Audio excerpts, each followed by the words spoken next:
Hey guys, welcome back to the channel. This is part 2 of What If Naruto Was the Prince of Olympus. If you guys enjoyed this what if, and want to see part 3 of it, comment down below and let me know. The like goal for this video is 200 likes. So like this video, to let me know that you're interested in this series, and you want the next part. Check out my new videos of My Hero Academia what ifs in my second channel, and give it some love as well. Link is in the description. And go ahead and check out other what ifs in the channel. Before we start, please do support for more awesome content. Don't forget to subscribe and leave a like, and also share this video with your friends. So let's start this video. Why do we here again? Artemis, the goddess of the moon in Hunt, asked with a rather annoyed tone, looking around the throne room to ask for the answer she rightfully deserved. This morning, when she was about to wake her hunters up and start a new day of hunting, maybe turning a few males into jackalope just for the fun of it. However, the proud auburn-haired goddess could only see Ares and Aphrodite making out with each other on the former's throne, roaming their hands on each other's body like it was the last thing they could touch, literally having sex with each other with their clothes still on while in the public like this. It disgusted her to no end. Artemis wanted nothing more than launched a knife, or maybe an arrow to the place where her brother's chariot couldn't reach, more or less to both of them. Aphrodite's supposed husband, Hephaestus, who was tickling with the machine on his lap, was outright ignoring them, like they was just the morning sunlight he have to see every day. Really, she pitied him, but women like Aphrodite was the cause why men looked down on the rest of the women population. Dionysus was reading a wine magazine while drinking from a coke of can. It looked like he was still affected by their father's punishment on him. Demeter was ranting about cereal again, and the only Olympian who patient enough to sit down and hear her out was Aunt Hestia, her most favorite goddess. Her childish brother was talking with Hermes about the women they met in their immortal life, which disgusted her to no end. Poseidon was minding his own business, maybe thinking about Atlantic and his people. Surprisingly, Hades was also present here with them and was sitting on his usual spot, closing his eyes and thinking about what for all she cared. She didn't hate Hades, or she hated him either, it was just that his presence here other than winter solstice, in an emergency meeting wouldn't be something good. The only Olympian she was comfortable with was Athena, since the both of them share many things in common, but currently the goddess of wisdom was reading a book she took from the Library of Gods, which definitely about elemental nations. It would be a lie if Artemis refused to accept that she didn't have any interest in the place. Based on Zeus's words, the book Athena was holding was one of the many books written about elemental nations, belonged to Hera herself. It seemed the couple visited the dimension before, and brought back with them a few books about the world. To prepare for the day they informed the council about said dimension. Hey Artie. Enough with the Artie. Apollo's face was paled as a ghost when a knife was thrown at him faster than his eyes could see. Fortunately Poseidon saw it, and used his water power to stop the knife before could make a contact with the sun god's face. Well Artemis, try not to murder your brother next time. Poseidon said with an amused chuckle, making the tentacle of water carry the hunting knife back to Artemis. What do you want, Apollo? Artemis asked, taking back her knife and strapped it to her waist again. Do you know why we are all here again? How should I know? And why do you think that I know? Well, you're always Pop's favorite, so I thought he has a reason for calling us here. Like you, I got better thing to do. She thought about her hunters. Her Lieutenant Zoe would keep everything in place for her, but what if monsters attacked them? Maybe it was too paranoid of her to think something like that, but years of hunting with the Hunt Artemis had come to realize maybe a little paranoid would prevent heartbreaking loss from within her girls. Maybe with years and years like this, she would soon turn out just like Zeus. Speaking out the king of God, the royal couple of Olympus appeared in the middle of the throne room and a lightning bolt struck down to the ground in front of them, and front there Zeus and Hera stepped out. The queen looked a little distracted. Her perfect beauty that could even rival Aphrodite herself was totally ruined with blood spots underneath her eyes. Her hair was a mess, and her white dress was messy and taken carelessly. Whoa, I don't know what to say anymore. Aphrodite got back to her throne and fixed herself, looking at the Queen of God with pitiful eyes. You're a mess, Hera. But the usual short temple goddess didn't reply or said anything. Instead, she walked to her throne and sat down, lowering her hair and face. She had a nightmare last night, about the day Kyuubi killed her and Zeus's human body, but instead of Minato and Kushina, it was her and Zeus taking their place in order to save their son Naruto. It was just a dream, yet so real. Ahem, I will start the meeting then. Zeus spoke loudly with his usual booming and powerful tone after clearing his throat. It's about the boy we see last night, the boy named Naruto. What about him? Ares spoke up without thinking. Why do we have to be here for just a blondie with ridiculous whisker cheeks? Because Ares, he is. For once, the prideful king of gods was lost for words. He couldn't just state Naruto is his son just like Ares. Because he is your little brother, you damn warmonger. Hera roared, making Ares and the rest of the council flinched under her sudden outbreak. Damn, not again. Apollo groaned, just like any other male gods around the room. Brother.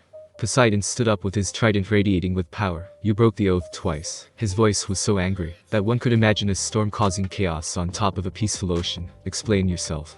Not another demigod. Hades groaned, but he was also angry, very angry. Do you have any words before I tell the monsters to hunt him down? The whole council broke out in argument. Some said that the boy looked older than 16 years old already, so he wouldn't involve in the great prophecy by any chance, while the others, mainly Ares, said that Naruto was too much of a threat for his power which rival a primordial being himself, so he would need to disappear before he became a threat to Olympus. Zeus was quite surprised by this sudden argument, because normally, he would be the one shouting about one being a dangerous threat to Olympus. Decided that it was enough, the king of gods raised his master bolt and was about to silence the whole council when Hera suddenly grabbed his weapon and shot a massive lightning bolt to the middle of the throne room, completely silent everyone. Be silent all of you, she roared. Naruto's not just Zeus's son, he's also my son. The youngest son of mine and your king's, he is the rightful prince of Olympus. She declared loudly, making all the Olympians, save for Hestia, drop their mouth to the ground in shock, their eyes as white as dinner plates. Hera, sit down. Zeus put a hand on his wife's shoulder and said with a surprisingly soft tone, making her calm down a bit. Taking back his master bolt, Zeus looked around the council to have a good look at the face of the Olympians, most of whom his children through a lot of affairs. He then stopped at Hera before nodding his head, receiving an approval nod from his wife. The king of the gods began to tell them about the story of elemental nations. From the day Kaguya ate the fruit of world tree, originally the Jubi, whose power was far more terrifying than anything they could imagine, and became the primordial goddess of rabbit. Then she gave birth to 2 sons. One of them later became the founder of ninjutsu, which led to the creation of ninja world, to the great wars between ninja, the first, then second, and then third before villages was found by uniting clans of ninja together. Then he got to his journey with Hera there with the help of the Fate and Hecate. It took Artemis and Athena to calm the goddess of love down when he got to the romantic part, even though the king of gods thought it was no need to tell them how he charmed Hera's human counterpart Kushina. Zeus still believed it was necessary for them about Naruto's born. The rest of the story was very hard for him to tell, because it was something he wished he didn't have to mention again. He thought he lost a great son that night, but turned out that he was still alive and well, archived many things that not even the greatest hero of their world, Hercules, could. In the end, no one dared to say a word, not even Ares. Artemis was shocked, totally shocked.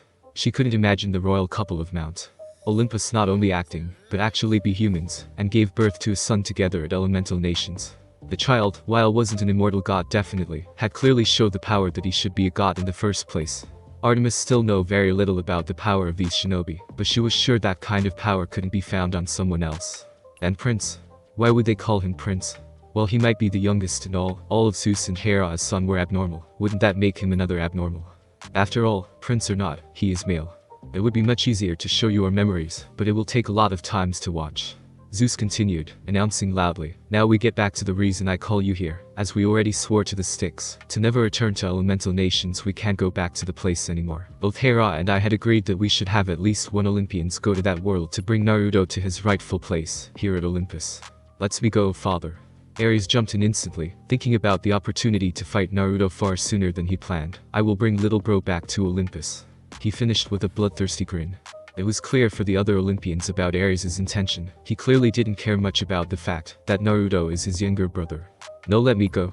Artemis didn't know if she should feel surprised or not when Aphrodite raised her hand and squealed with a high-pitched tone. I'm sure I am the one most suitable to bring our smoking prince here. Maybe Aphrodite actually cared about bringing Naruto here, but with a different reason. I'm glad that there are so many volunteers, Ares said blankly, not impressed in the slightest. When those two were the first to volunteer themselves for the job, he had seen it coming even before the meeting, but last night, we had decided the most suitable ones for this mission. Perfect, Artemis thought to herself. It looks like the meeting is going to end soon. She could finally. Athena and Artemis, please come forward. What? Was all Artemis could say when her father called for her name. Fair enough. The goddess of wisdom nodded her head, closing the book on her lap, and stood up from her seat. Athena already figured it out why her father chose her and Artemis. Plus, this would be a great opportunity for her to go investigating elemental nations with her own eyes. But, father, why? Artemis asked, shocked. Her father couldn't just force her to abandon her hunt to go search for a boy at a totally different dimension like that. Artemis, you have the best tracking skills. Finding Naruto won't be too much of a trouble for you. While Athena is currently the Olympians, has the most knowledge about elemental nations, other than the elder gods, so you two are the most suitable ones for this mission. Excuse me, father, but I don't think I will. My decision is final, Artemis. Zeus cut in with a dead serious tone. If you're worried about your hunters, bring them with you. You and Athena should go prepare as quick as possible. If there is nothing more to ask, council dismiss. The Olympians all stood up and flashed away, save for the royal couple of Olympus, Athena and Artemis. I will go prepare, I will meet with you later, sister. Athena told Artemis, before flashing away as well, after receiving a forced nod from the immortal hunters. Artemis was about to stand up and reason with her father again, when suddenly Hera walked up to her and shockingly kneed down in front of Artemis, taking Artemis's hands into hers. Please Artemis, please bring my Naruto back to me. Hera said with a shaky tone, making Artemis white in her eyes. She had never seen the Queen of Gods like this. Please I beg you, he is everything to me. She never liked Hera in the first place. She was the one who caused Artemis's mother so much trouble during childbirth, forcing her mother to go through all to give birth to her and Apollo. But, the woman who was kneeling in front of her, after all she was still a mother. Well, not that good of a mother when Artemis thought about how Hera treated her sons these past years, but at least she cared deeply about her daughters, and that alone was good enough for Artemis. Her hand then tightened around Hera's hands as she stared into Hera's brown eyes. I will bring your son back. She nodded her head, I promise to you that. She didn't have to promise to the Styx, to let Hera know that her words is final. That she will bring Naruto Uzumaki to Olympus, back to his parents. Naruto put on his black attire, standing in front of the mirror with sad eyes. A day had passed since the end of the Fourth Shinobi War. Villages were burying their loss with grief, thousands of shinobi had been killed during the war. Some Naruto knew while other he didn't even know their name before their corpse was brought back to their villages. Everyone was there during the funerals, even Sasuke. They sacrificed their life to protect him as well as the entire world. Neji Hyuga, Naruto stood behind Hinata and remained silent. He didn't know what to say, or do. He just stood there with a bunch of flowers in hands. Each flower was for each shinobi of Konoha who fell down at the battlefield. A new day had started. What? You can't do it, Databayo. Naruto shouted with his hand holding his head. Well, he would have both of his hands holding his head, if he didn't have his right hands missing from his body. Shut up, brat. Tsunade Senju shouted as she looked at him. My decision is final. Kakashi Hatake will be the Rokudarime Hokage of the Konoha. But why not me? He groaned. Standing next to him was Kakashi, who was giving Naruto his trademark eyes smile, trying to calm the hero of the Shinobi War down with both hands in front of him. I thought after the war. Yes, you're more suitable to become a Hokage than anyone in this village, Naruto. Tsunade stood up and walked to him, but you're still way too young to handle that job and the responsibility behind it. You can try to become the next Hokage later, but currently the village needs someone like Kakashi of a leader, so I make him my next successor. Tsunade then pulled out a bottle of sake from out of nowhere, shocking Shizune who had made sure to throw all of them away. Now, let's just go to have a drink to celebrate the day I finally escaped from this job. She wrapped her arms around Naruto's neck and pulled him out of the room. Wait, Ba-chan. Wait. Naruto cried out when he was being pulled by a 50-years-old woman who got an unimaginable amount of strength. Trying to shrug out of her grip would be a total waste of time. He gave up and let the Hokage pull him out the street. As soon as the village saw their hero, the entire street cheered out loudly and clapped their hands rapidly for Naruto. Naruto was stunned by the sudden action of the villagers. Well, you won't be the Hokage this time, Naruto. Tsunade released him from her grip and smiled at her favorite blonde. But isn't this what you want? Looking around, Naruto found the same feeling he had after Kakashi brought him back to the village after defeating Pain and confronting Nagato. They called him their hero, thanking him for his service during the war and for saving the world. A large grin spread out on Naruto's face, while he walked between the people of Konoha. Maybe he shouldn't move with ninja speed any longer on the roofs, to get to the Hokage office anymore, and start to take a walk among these people. Because they finally acknowledged him as their hero. Come on, drink Naruto. Naruto tried to push the bottle of sake Tsunade was giving him away from his mouth. 2 o'clock in the afternoon, and he was already forced to drink the 7th bottle. They weren't the only one in the restaurant, because the rest of the Rookie 9 were here as well as Team Guy and their sensei. Even Sasuke was present, and sat alone at the last table at the corner of the place. It was like a whole celebration party. Choji was screaming to Lee about eating his last piece of barbecue, but instantly lightened up when Ino brought a brand new dish of barbecue for him. Sai surprisingly was getting very familiar with the blonde-haired Kunoichi, sitting next to her with a very real smile, and hopefully he was not going to speak out anything that make Ino mad. Sakura was chatting with her sensei while keeping on glancing at Sasuke, wondering that she should come and keep him company. Naruto, after drinking the bottle Tsunade gave him, stood up from his seat and walked to Sasuke. Kurama would keep his body in check, so he doesn't have worry about alcohol. Sasuke, can I sit here? He asked, sitting down the seat opposite of the former missing nin. How's your arm? He asked after having a nod of approval from black-haired Uchiha. The same as you are. Sasuke replied shortly. Well, Ba-chan said she is making prosthetic hands for us. Naruto nodded. From the Shodaime cells I think, so you don't have to worry about not being able to make hand seals anymore. I don't think I'm going to stay in this village for long, Sasuke said, surprised Naruto. Hey, don't tell me you're thinking about becoming a missing nin again. He turned his head to Sakura and said with a small smile, there are people who will be hurt if you leave again, you know. What about you, Naruto? What are you going to do now? The both of them turned their head to the Hokage monument, where a face was being carved onto it next to Tsunade's by a lot of worker. It was Kakashi's face, the Rokudayume Hokage. I think I'm going to train harder, as well as work harder to become the next Hokage, Naruto said with a determined expression on his face, improve my strength and everything else. Good for you. Sasuke picked up a cup of sake and held it high, so dope, for the Nanadayume Hokage. For the Nanadayume Hokage, team. Naruto also poured his cup full and touched it with Sasuke's. Meanwhile, at Training Ground 44, the Forest of Death, animals suddenly parted away when they felt an abnormal change in the air. An orb of electricity suddenly appeared from thin air and got bigger and bigger until it was the size of a small house. Blue lightning cracked from the surface as the energy growing larger and larger, tearing away the large trees around it. Then, 3 young women appeared from within and touched their feet down the forest ground gratefully. At the same time, the lightning orb disappeared. The first was an extremely beautiful woman, being tall and well-built, with auburn hair gathered back in a ponytail, cold and bright eyes as silver yellow as the winter moon. She was wearing white shirts, silver jackets, silvery camo pants and black combat boots.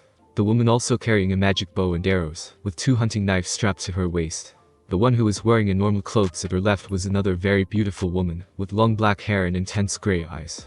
She was looking around the forest with intense eyes. The last young woman who was wearing the same state of clothing as the auburn-haired girl was a tall, graceful and gorgeously beautiful young woman with dark brown eyes, a slightly upturned nose, copper-colored skin, and the silver circlet braided into the top of her long dark hair gave her the impression of a Persian princess. This place, amazing, Athena said as she examinating the gigantic tree. Such nature. Zoe, the lieutenant of Artemis's hunt, said in amazement, this place is amazing. She inhaled deeply, the air was fresh, the best air she ever breathed in.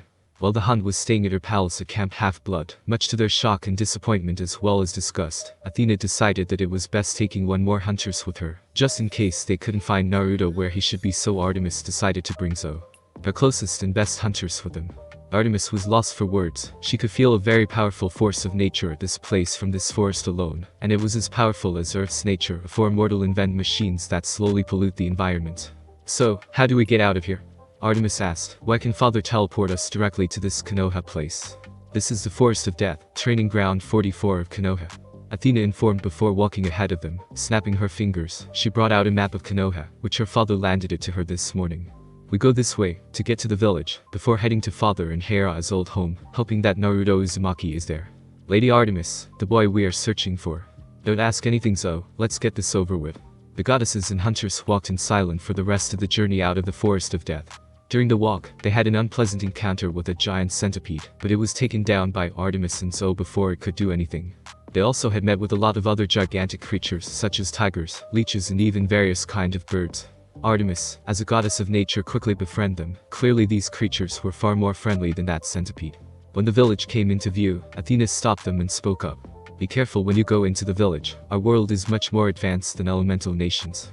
Artemis and Zoe nodded their head. I know that you two are more than capable of taking care of yourselves, but we must try to stay away from trouble as much as possible, especially unwanted encounter with the shinobi. Some of them can do feats that even the strongest demigods could not hope to compare.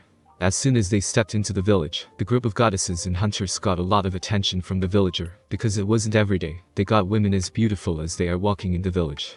However, as soon as the first male leered at them with lustful eyes, he was sent running because of Artemis's killing intent and murderous eyes, which was far more terrifying than anything he had seen in his life. Soon a lot of males followed his example, and none of them dared to approach the group, as Zoe was twitching her hunting knife in her hands dangerously. However, what they didn't know was that Zeus totally forgot to mention them about the downside of entering the village without being detected by the barrier around the village. We got company, Zoe and Artemis said at the same time. Before any of them could take one more step toward the Namikaze mansion, a ninja wearing a bird mask suddenly appeared in front of them, and 2 more appeared behind them, wearing an attire consisted of black clothing, a grey flak jacket, metal arm guards and gloves, ninja sandals with spike, 3 ninja pouches on their back waist, a signature spiral tattoo on their shoulder and sword on their back. The 3 immortal beings could instantly see that these ninja were on guard. Their stance hid it rather well, but years of battle and training told them they shouldn't take these shinobi lightly. Who are you and what is your intention? The bird mask Anbu asked. The barrier team didn't inform them about any unauthorized passages, and yet he saw 3 strangers walking casually on the street of Konoha. He gathered 2 nearest Anbu and jumped down to face them, while one already went to inform the Hokage. Whoever they were, entering the village by sneaking in without going through the main gate wasn't something he could brush off easily. "We're here with goodwill." Athena spoke up with a perfectly calm tone. She was the only one out of the 3 who could communicate with the people of elemental nations in their language, because Artemis refused to learn after finding out their language was just like Japanese, Apollo's currently most favorite language. She didn't want to learn because she didn't want to understand what her brother usually ranting about in Japanese. "My name is Athena, and this is Artemis and Zo Nightshade." Telling the truth was the only option she got for avoiding unwanted fight. "We're friends of Minato Namikaze and Kushina Uzumaki, your Yondaime Hokage and his wife." The Anbu captain's eyes whitened behind his mask. He didn't detect any lie in the words of the woman named Athena, but she said they were friends of their Yondaime Hokage and his wife, which was pretty hard to believe. While these women weren't appeared to be Kunoichi from any villages, he couldn't risk lowering down his guard, especially when 2 of them looked like a well-trained warrior, carrying bow and arrows, as well as the biggest kind of hunting knife he ever saw. A samurai couldn't use chakra, but they are more than capable of putting a good fight. Even after the war the villages had united with each other, there were chances that Akatsuki's remnants were still there. "The Hokage will decide if you're speaking the truth or not," the Anbu captain said calmly, making Athena nod at her head. "Please follow us." "Alright." Athena turned to the 2 eternal maidens. "He wants us to come with him, I think, to their Hokage." "Fair enough." Artemis nodded her head. She was getting more and more uncomfortable with the ways these males were looking at her, as she wanted nothing more than turn them into some kinds of animal before hunting them down. "And please give us your weapons." Athena widened her eyes when the Anbu captain continued.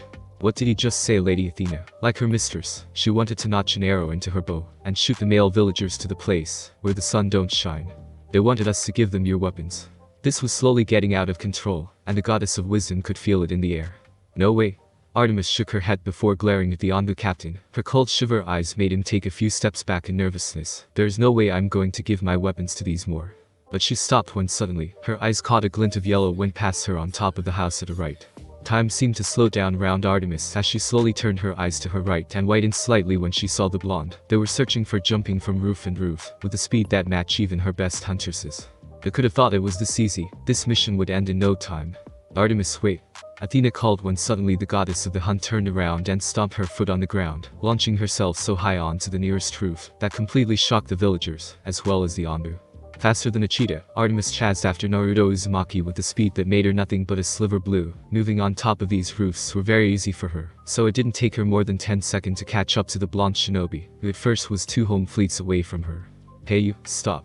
Naruto turned his head around and widened his eyes when he saw the most beautiful woman he had ever seen in his life, chasing after with incredible speed.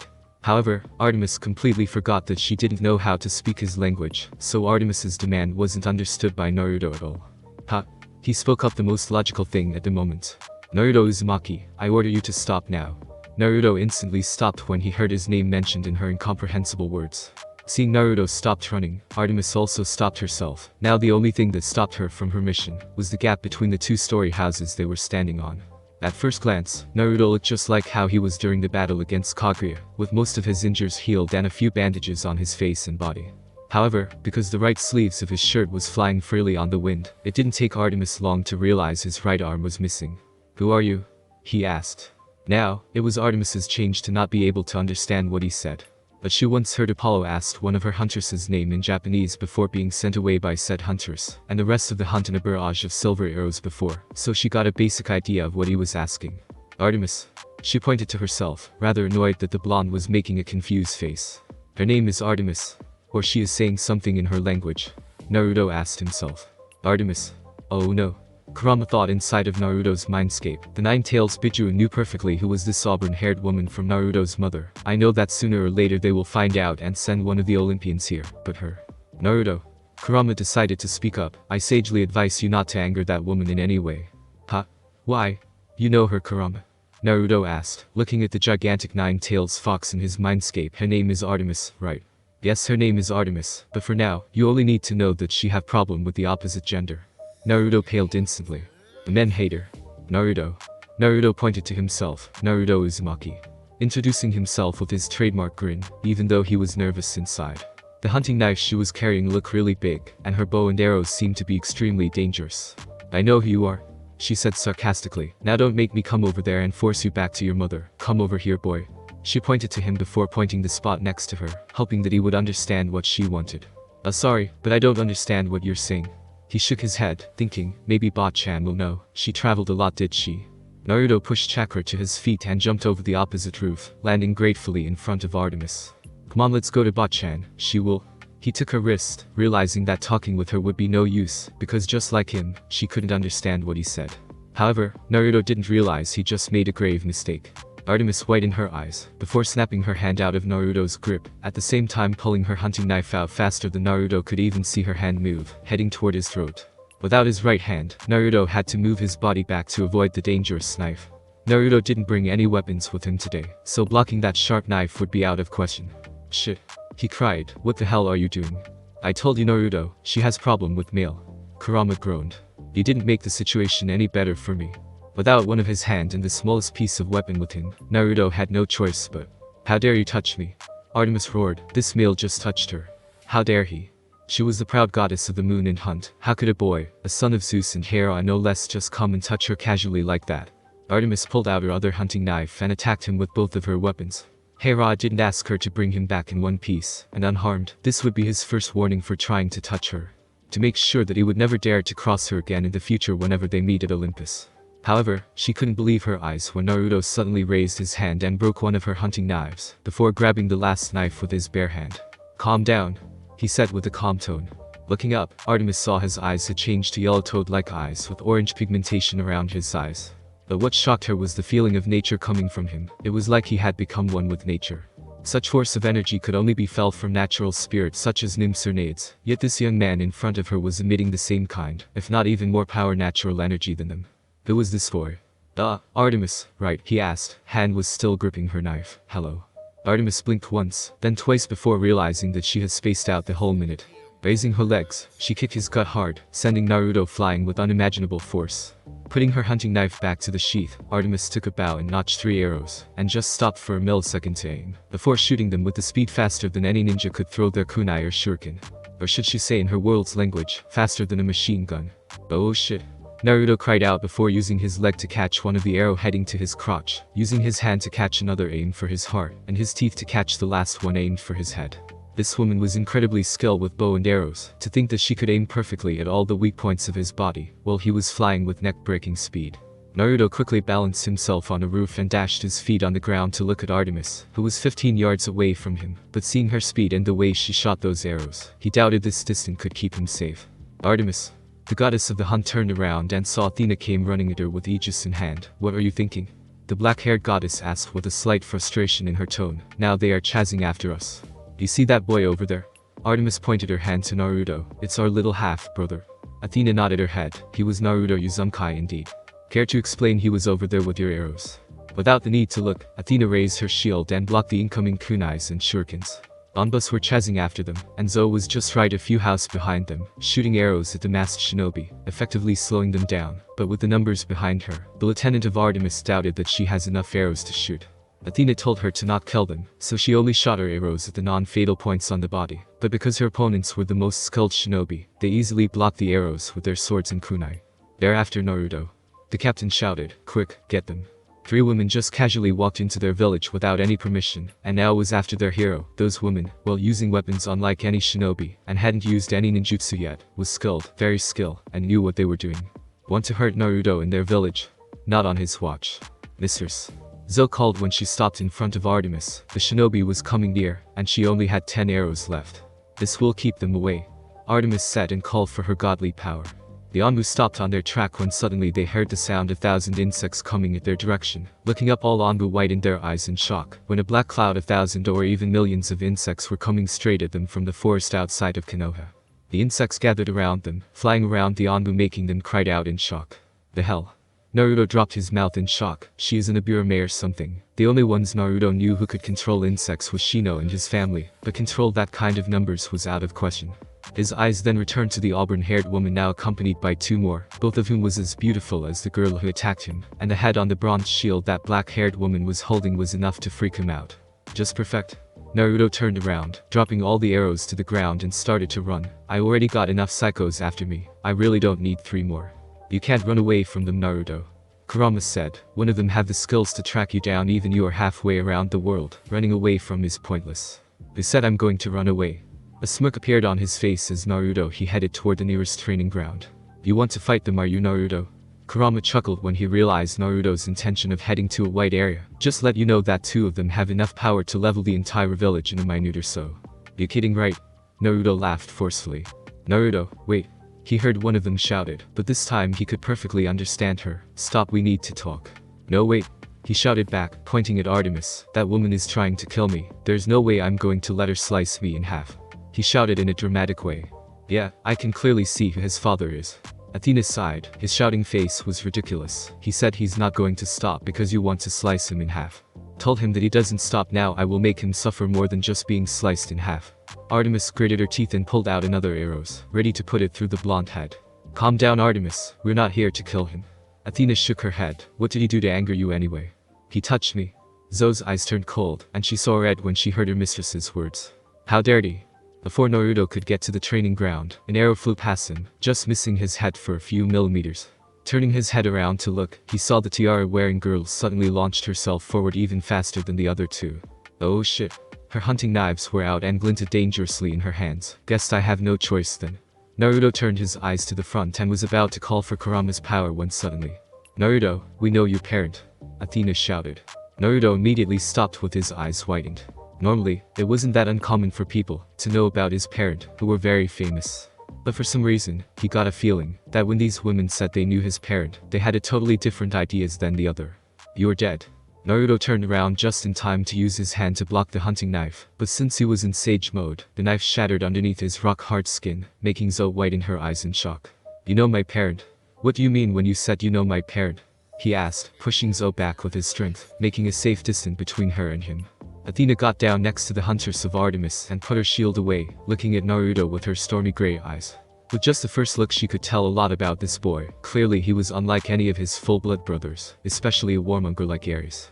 But she was wondering why one of his arms was missing. Naruto. The Anbu appeared, surrounding around the area and ready for the worst situation. Zoe instantly returned to her full battle mode, already having an arrow ready with her, the string of her bow pulling back. It's alright, guys.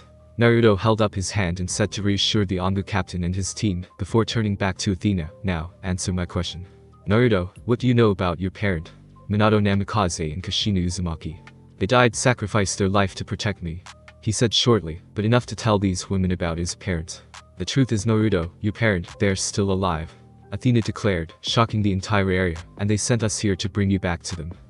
Thanks for listening. I do hope you enjoyed.